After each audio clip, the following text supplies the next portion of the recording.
முதலாவதாக two state solution குறித்து Israel Palestinian conflict இதை குறித்து தான் நம்ம பார்க்க போகிறோம். கெட்டரஸ், அதாவது யூஎன்ல இருக்கக்கூடிய கவுன்சிலில் இருக்கக்கூடியவர் சொல்கிறாரு, இந்த டூ ஸ்டேட் சொல்யூஷன் வந்து ஒரு முடிவை நோக்கி போகுது அப்படின்னு சொல்கிறார். அதாவது நோ ரிட்டர்னிங் பாயிண்ட். இதை ஏற்கனவே பார்த்தவங்களுக்கு தெரியும், புதுசாக பார்க்குறவங்களுக்கு சொல்கிறோம். எருசலேமை ரெண்டாக பிரித்து ஒரு பகுதியை பாலஸ்தீனர்களுக்கு, அதாவது அந்த டெம்பிள் மவுண்ட் இருக்கிற பகுதி ஓல்டு சிட்டின்னு சொல்லுவாங்க, அதை கொடுப்பது. நியூ சிட்டியை இஸ்ரேல் கையில் கொடுப்பது. இப்போ ஒரு பக்கம் இஸ்ரேல் காசாவை வந்து முழுவதுமாக இன்வெர்ட் பண்ணிக்கிட்டே இருக்குது, அதாவது அவங்க முழுவதுமாக எடுத்துக்கிட்டே இருக்கிறாங்க. இன்னொரு பக்கம் இவங்க டூ ஸ்டேட் சொல்யூஷன். இப்போ பார்த்தீங்கன்னு சொன்னால் யூகே, ஃப்ரான்ஸ் எல்லாருமே டூ ஸ்டேட் சொல்யூஷன் தான் இதுக்கு ஒரே வழி. அதாவது எருசலேமை ரெண்டாக பிரிச்சுட்டா எந்த பிரச்சனையும் இருக்காது, யுத்தமே இருக்காது அப்படிங்கிற மாதிரி அவங்க சொல்லிக்கிட்டு இருக்கிறாங்க. அப்படி இருக்க போகிறது இல்லை. ஏன்னா எப்போ இஸ்ரேல் அப்படின்னு ஒரு நாடு அந்த இடத்துல ஃபார்ம் ஆச்சோ அன்னியிலிருந்தே இந்த பிரச்சனைகள் ஆரம்பிச்சிருச்சு. ஸோ இது வந்து ஏறக்குறைய 70-76 வருஷமாக இந்த பிரச்சனை போய்கிட்டே இருக்குது. இன்னும் சொல்லப்போனால் பால்ஃபர் டிக்ளரேஷன் கிட்டத்தட்ட 100 வருஷமாக இந்த பிரச்சனை போய்கிட்டே இருக்குது. அப்படி இருக்கும்பொழுது இது ஏதோ ஒரு இடத்த பிரித்து கொடுக்கறதுனால இந்த பிரச்சனை சால்வ் ஆகும்னா ஆகாது. இன்னொரு விஷயம், இந்த எருசலேமை ரெண்டாக பிரிப்பதற்கு ஒரு நாளும் இஸ்ரேல் ஒத்துக்கொள்ள போகிறதில்லை. இது நடக்காதுன்றதும் எல்லாருக்கும் தெரியும். இஸ்ரேலை வந்து அவங்க கட்டாயப்படுத்தி வாங்கலாம் அப்படின்னு நினைக்கவும் முடியாது. இன்னொன்று, ட்ரம்ப் அதுக்கு ஆதரவாக இருக்கிறார். அப்படி இருக்கும் பொழுது இது எந்த விதத்திலும் நடக்க போகிறதே கிடையாது. வேதத்தின்படியும் இது நடக்காது. அப்படி இருக்கும்போது ஏன் இவங்க இதெல்லாம் செய்கிறாங்க அப்படின்னா, இது ஒரு 3ஆம் உலக யுத்தத்துக்கு வழிவகுக்கக்கூடிய காரியமாகத்தான் இருக்க போகிறது. ஸோ ஒரு பக்கம் ஈரான் எல்லாம் ரெடி ஆகிட்டு இருக்குது, ஒரு பக்கம் சவுதி வந்து இதுக்கு முன்னெடுத்து நடத்துது, அதாவது டூ ஸ்டேட் சொல்யூஷனை முன்னெடுத்து நடத்துது. இதெல்லாம் உடனே பிரிக்கணும் அப்படின்னு சொல்லுது. யூஎன் சொல்கிறாங்க. இத்தனை பேரை தாண்டி இது நடக்குமானா கன்ஃபார்மாக நடக்காது.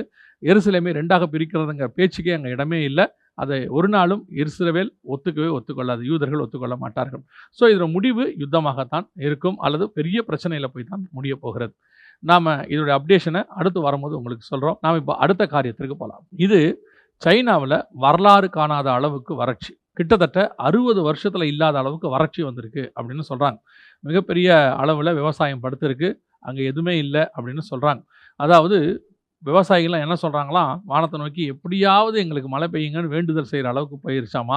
இது மட்டும் அல்ல, இந்தியாவில் கூட ராஜஸ்தான் பகுதியில் மிகப்பெரிய அளவில் பஞ்சம். அதாவது தண்ணி எடுப்பதற்கு உயிரை பணைய வைத்து பெண்கள் பல அடி ஆழத்துக்கு இறங்கி ஒரு குடம் தண்ணி எடுக்கிறதுக்கு கஷ்டப்பட்டுக்கிட்டு இருக்கிறாங்க. ஒரு பக்கம் தண்ணீர் பஞ்சம், கடைசி காலத்தில் பஞ்சங்கள் என்று ஆண்டவர் சொன்னார் இல்லையா. கடைசியில் இப்போ நம்மலாம் வந்து காசு கொடுத்து வாங்கிறோம், தண்ணி கிடைக்கிது, அப்படி தான் நினைக்கிறோம். புலம்பலின் புஸ்தகம் 5ஆம் அதிகாரம் 1வது வசனமும் 4வது வசனமும் சொல்லுது, எங்கள் தண்ணீரை நாங்கள் பணத்துக்கு வாங்கி குடிக்கிறோம். இது வந்து எங்கள் நிந்தைன்னு வசனம் சொல்லுது. இப்போ நிந்தையின் காலத்தில் நம்ம இருக்கிறோம். தண்ணியெல்லாம் காசு கொடுத்து வாங்கி குடிக்கிற அளவுக்கு நம்ம வந்துட்டோம் இந்த கடைசி 50 வருஷத்தில். இப்போ இன்னும் உச்ச நிலைமைக்கு போகுது. இனி காசு கொடுத்தாலும் தண்ணி கிடைக்காது, அந்த இடத்துக்கு போய்கொண்டே இருக்கிறது. ஒவ்வொரு நாடும் பஞ்சத்துடைய உச்சத்துக்கு, உலகளாவிய நீங்கள் எடுத்துக்கிட்டிங்கனாலே தண்ணி பஞ்சம் உச்ச லெவல் அடையுது. கென்யாவில் பல நாடுகளில் மிருகங்கள்லாம் தண்ணி இல்லாமல் செத்ததை நம்ம பார்த்தோம். இப்போ மனுஷனுக்கே தண்ணி இல்லாத நிலைமையும் போய்கிட்டே இருக்குது. இது அடுத்த பகுதியாக நடக்கக்கூடிய மிக முக்கியமான ஒரு கடைசி கால அடையாளம்.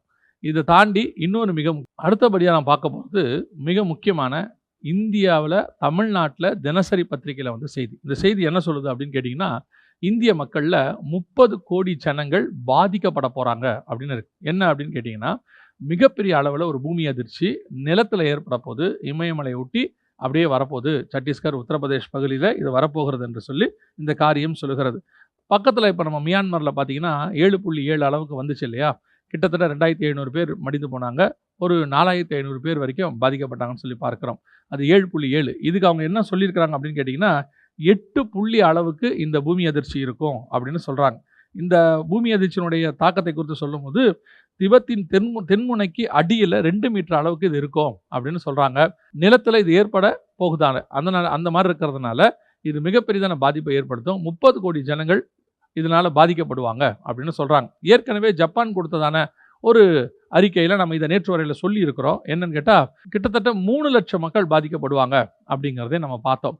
இப்போ யோசித்து பாருங்கள், இந்த பூமி அதிர்ச்சிகள் கொஞ்சம் கொஞ்சமாக கிட்டத்தட்ட 8.7.7ங்கிறது சாதாரணமாக மாறிக்கிட்டே இருக்குது. குறைஞ்சபட்சம் 6 புள்ளிக்கு மேலே தான் போயிட்டே இருக்குது. அப்போது இந்த பூமி அதிர்ச்சிகளின் காலம் என்பது இந்த டெக்கேட், இந்த 20 வருஷமாக தான் ரொம்ப மோசமாக போயிட்டே இருக்குது. ஒரு பக்கம் பஞ்சங்கள், ஒரு பக்கம் வறட்சி, இந்த பக்கம் பார்த்தீங்கன்னு சொன்னால் பூமி அதிர்ச்சி, இதெல்லாம் ஒரு பக்கம் நடந்துக்கிட்டே இருக்குது. ஸோ கர்த்தர் வரப்போகிறார் என்பதற்கான அடையாளங்கள் நம் கண்களுக்கு முன்பாக, இதெல்லாம் வந்துட்டு ஏதோ நடக்குதுங்கிறதுக்காக உங்களுக்கு சொல்லலை, இது முன்னெச்சரிக்கையாக சொல்லப்படுது. இப்போது பஞ்சத்தை குறித்தோ அல்லது தண்ணீர் பஞ்சத்தை குறித்தோ பூமி அதிர்ச்சி குறித்தோ அவங்க சொல்கிறாங்க, இப்படி ஒன்று நடக்க போகுது அப்படின்னு சொல்லிட்டு இருக்கிறாங்க. அதைத்தான் நாங்கள் உங்களுக்கு சொல்கிறோம்.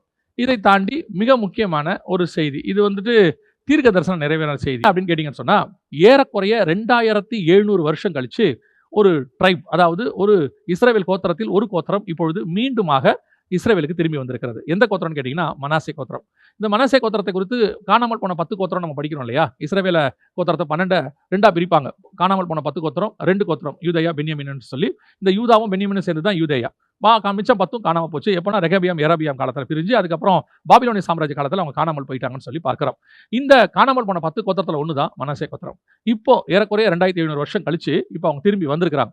வந்து தங்களுடைய இஸ்ரவேலுக்கு வந்து அவங்க குடியிருக்கிறாங்க. அதாவது தங்களுடைய தேசத்துக்கு குடியேறிட்டாங்க மீண்டுமாக. இது ஒரு பக்கையில தீர்க்க தரிசனம் நிறைவேறுதல். அதாவது ஆண்டவர் ஏசாயால சொன்னார் இல்லையா? 43ஆம் அதிகாரத்துல 5வது வசனத்திலிருந்து சொல்றார் இல்லையா? தெற்கிலிருந்தும் கிழக்கிலிருந்தும் மேற்கிலிருந்தும் வடக்கிலிருந்து நான் கூட்டி சேர்ப்பேன்னு சொன்ன அந்த காரியங்கள் நடக்குது. ஆனா இவங்க எங்கிருந்து வந்திருக்காங்கன்னு கேட்டீங்கன்னா, வடகிழக்கு இந்தியாவிலிருந்து வந்திருக்கிறாங்க. இவங்க எல்லாமே இந்தியாவுக்குள்ள இருந்த வடகிழக்கு மக்களை சார்ந்தவர்கள். இவங்களுக்கு வந்துட்டு இந்த மனாசே கோத்திரம் இங்க தான் வாழ்ந்திருக்கு. ஆனா இவங்க முழுக்க முழுக்க அந்த இஸ்ரவேல் பாரம்பரியத்திலையும் அதுக்கு பின்புலத்திலையும் தான் இருக்காங்க. இப்ப ரவிமார்கள், அதாவது வேதத்தை படிக்கிறதுலையும் அது வளர்றதுலையும் இருக்கிறாங்க. இது ஏன் நான் உங்களுக்கு இவ்வளவு முக்கியமா சொல்றோம் அப்படின்னு கேட்டீங்கன்னு சொன்னா, வெளிப்படுத்தின விசேஷம் 7ஆம் அதிகாரத்துல 1 முதல் 8 வசனங்கள் இருக்கு. அதுல கடைசியாக ஒவ்வொரு கோத்திரத்திலும் 12,000 பேர் அங்கே கூட்டி சேர்ப்பாங்க. இவங்க தான் உபத்திரவ காலத்துல பாதுகாக்கப்படுவாங்கன்னு சொல்லி நம்ம பார்க்கிறோம். அந்த 12,000த்துல ஒண்ணு தான் மனாசே கோத்திரம். இப்போ அந்த கோத்திரம் அங்கே வந்திருக்கு. ஒரு கோத்திரமா வந்து ஜாயின் ஆகிட்டே இருக்கு. நல்லா கவனிச்சு பாத்தீங்கன்னா, இப்ப நம்ம கண்ணுக்கு முன்னாடி அவர்கள் சொல்லக்கூடிய எல்லா பைபிள்ல சொல்லப்பட்ட எல்லா கோத்திரமும் ஒன்றன் பின் ஒன்றாக வருகிறது.